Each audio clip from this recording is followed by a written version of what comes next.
В декабре жители Якутии получили право собственноручно срубить елку для семейного торжества. Минэкология региона разъясняет правила заготовки новогодних елей. Так, срубать деревья можно на лесных участках, подлежащих расчистке. Это минерализованные полосы, противопожарные разрывы вдоль дорог, линий электропередач и так далее. Таким образом, это не нанесет вред природе. Для заготовки ели граждане могут обратиться в ближайшее лесничество для заключения договора купли-продажи. Ограничений по количеству елей нет, однако важно подчеркнуть, использовать вырубленные деревья можно только для собственных нужд. Продажа и реализация запрещается.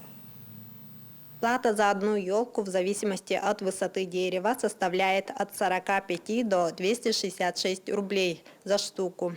За незаконно срубленную ель или сосну гражданину грозит административный штраф. При незаконной продаже новогодних елей штраф может дойти до 100 тысяч рублей. Если ущерб превысит 5000 рублей, будет возбуждено уголовное дело.